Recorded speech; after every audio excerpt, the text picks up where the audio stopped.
Hi guys, and welcome back to another video. I'm sorry, the camera's here sliding. Let me just a second, I want to make sure we're in frame and what you can see. Perfect. Okay, so lately I've been watching a lot of videos of people's annotating styles and them showing how they annotate and all these really detailed systems. I have been trying out a couple different styles recently, and this video is going to be, oops, sorry, excuse my cat's playing. This video is going to be me showing you how I annotate currently, and then what I'm about to switch up. So let's start with how I annotate normally. So I have 3 examples here. One I annotated very heavily, as you can see. This is Ninth House by Lee Bardugo. One I annotated moderately. This is Like a Sister by Kelly Grant. So I pretty moderately annotated this one, and then this one, oh no, this one is my least annotated, excuse me. And then this one, which is Mama Dearest by Elan Harris. This is like mediumly annotated. You can tell when you're comparing, hold on, let me get all 3 books in my hand. You can tell the number of annotations goes up. So I just want to flip through and show you.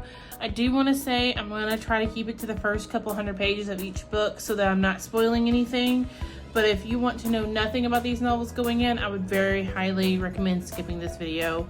There will be another one tomorrow, don't worry. So let's start with my most annotated, which is Ninth House by Lee Bardugo. So in this one, I always stamp them once I've read them and I know they're going to stay in my stash forever. I stamp them. This one has been loved and carried all over the place. It was my baby for about 6 months, I feel like. But once I got into it, I kept going. So a lot of times I'll do something like this where I will define a word or a phrase that I don't recognize, and that's usually what I call my detail read. I did this with a brown mod liner. I don't like the way that looks. I now use I usually use a Tombow in the grays. I either use N95, which is a really light gray. Sometimes I use N79. And then I have one, it's not with me. It's another really, really light gray though, out of that same pack. I'll link it down below, the pack I bought. It was off Amazon. It had all the grays in it, and it had really light parchment colored one I really like. Sometimes I'll just like write my own thoughts in the book. Another definition. This was a quote that I liked.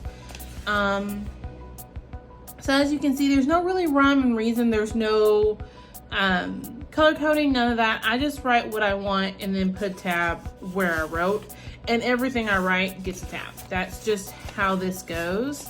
I was trying to see if I could find a full quote. See, and sometimes if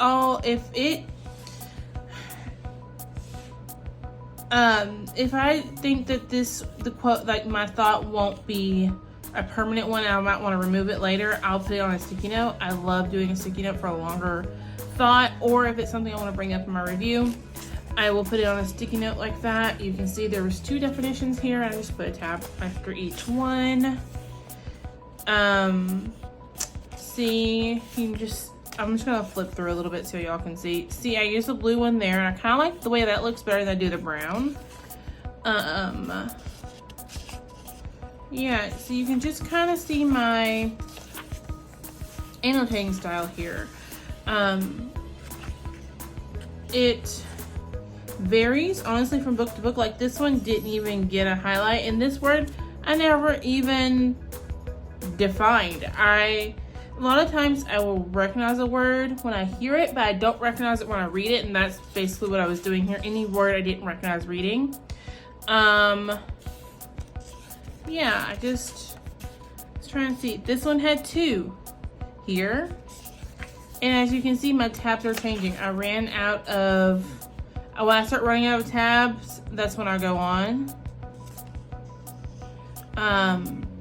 Sometimes I'll write like, I wish there's more background here.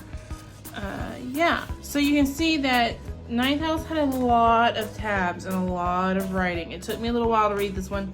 because of all the writing and everything.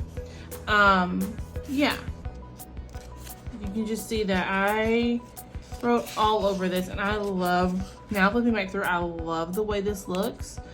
You can just tell I spent time and loved on this book. I think when it has a lot of annotations, you know either the person loved it or hated it. One of the two, for sure.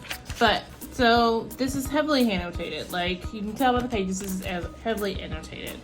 Now, Like a Sister is moderately annotated, and usually, or no, I'm sorry, Mama Dearest is moderately annotated. As you can see, like, my better half, or my partner wrote to me in the front of it. And then this is an Elan Harris book, and I absolutely love his writing. This is the third in a series, so a lot of my annotations in here are about the series and like what I'm thinking so far. There's not any definitions in this one, I can tell you that right now. There's a long thought, so I got a sticky note. Here's one of the grays I really like to use.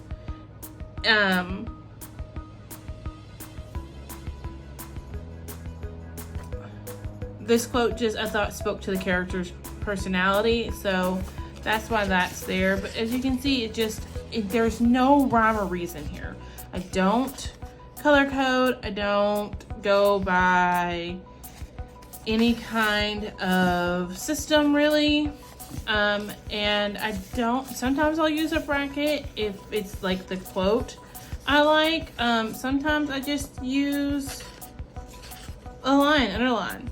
I use arrows to point at the part I really want to say, like this just got underlined, no brackets. And you can tell I'm getting to flipping through chunks of the book where there's no words. I don't always use pencil in Ninth House.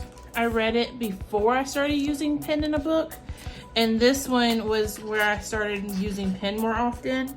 I use blue there, and I don't color code my pen really either. A lot of times you'll just catch me responding to the characters, especially in this one. I'm just seriously responding to the characters more than anything. Yeah, I don't think there was any quotes in here that I just stood out. The very end, hold on, I just don't want to spoil anything.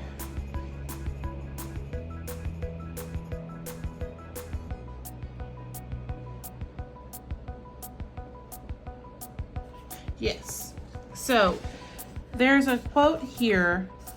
As you can see, I just put beautiful quote about parenthood, but there's nothing distinguishing this is a quote that I loved.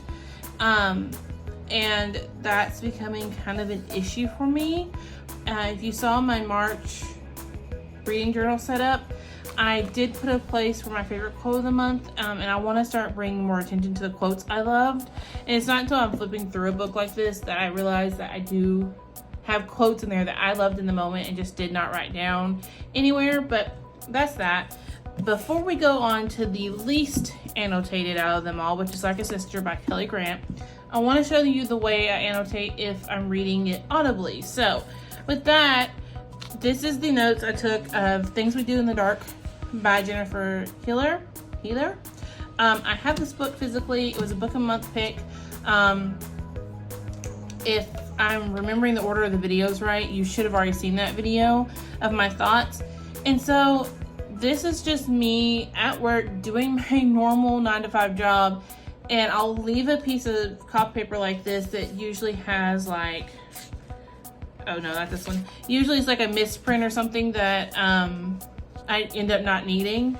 And I'll use the back of it to do this, and I'll just write notes of what I thought in my annotations here, but I usually don't add them back in the book. These go in my reading journal, but that's one. The other way I do it is, let me grab my commonplace. Hold on, because I have more examples of this. So, luckily I can cut that all out. Okay. This is my commonplace notebook. And in it,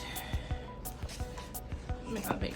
In it, I have notes for, don't read too closely, it may have spoilers, for The Last Party, which is another book of the month book I was reading, but as you can see, like, I take this all in so I would have it. And then I did Haunting of Hill House, same way. Like, it's just on a piece of paper on the back and just taped it in so that I would have it. The notes start here. Sometimes I'll do it with like the popular. I was listening to it at work. I didn't have a physical copy, so I just put them in here. Wicked Deep, I did the same thing. This is actually me copying my annotations from the book to my commonplace because I wanted it all in one place, so when I talk about it in detail, I have it. What other one did I do that way? Here's The Afterlife of Holly Chase. Here is These Violent Delights, where I listened to it and just wrote it in. Those are my friends. This is I'm Glad My Mother Died. All of those. This one is actually Not a Gay Ghost Spot, which is the second one in the Nancy Braxton series by Elin Harris. So there's those notes too. This is something, a topic I was looking up, Library of Souls. There's just a little bit there. But yeah, so that's another way I'll annotate when it comes to audiobooks. I will just write my thoughts in my commonplace or on a page like this. This was short enough that I know I'm going to copy it straight into my reading journal when I'm done. And it'll be nice and easy for me. Now, like a sister, usually mystery thrillers have less annotations than anything else because I'm just trying to get swept away in the story. I'm not trying to figure out things before the detectives. So as you can see, in the first couple pages, there's not really much. I actually love the quotes in this one. I want to, hold on one second, make myself a note.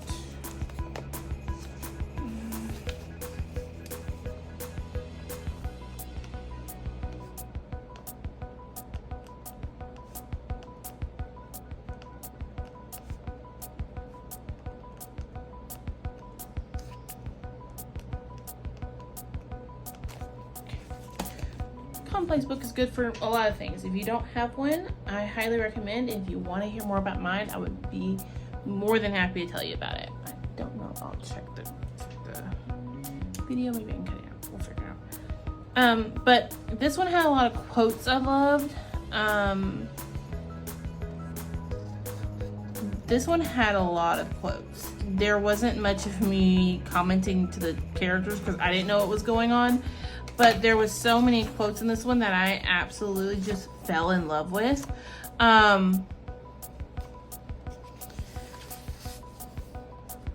If you've watched that book of the month video, I'll tag it. I'll link it up in the cards.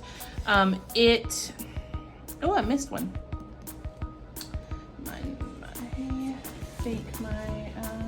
Yep. This is actually was stuck in Hellbent, which I'm doing a little different, so I'm gonna show you all that in another video. I'm gonna do an annotate with me, and you're gonna see me try to change it up and learn. But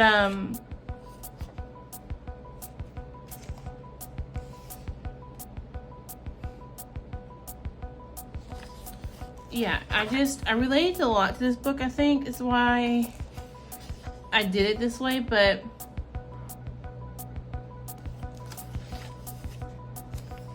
as you can tell, there wasn't as much annotations.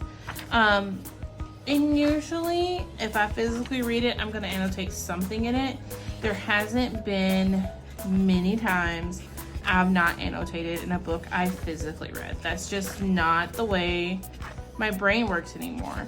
But I can say that if I like the book, I annotate a lot more than I did if I did not like it. So if I grab The Wicked Deep, which I only gave 3 stars, I don't have very many annotations in that one because I did not like it as much as I did the first one, or as I did this one or any of the rest I've showed you. But yeah, that's how I annotate. That's how I prefer to annotate. I love it. But like I said, there's a few problems I find in my annotation style at the moment. I can't find quotes when I need them. I can't accurately compose my thoughts when I want them. And there's no retention really. So I am going to be trying out new ways to annotate. There will be a video. I'm kind of excited for it, but I'm also kind of really nervous. But I will see you on my next one. That'll be up tomorrow. No, I don't remember what it's going to be because these may get out of order as the month goes. We shall see, and I'll see you in my next one. Bye, guys.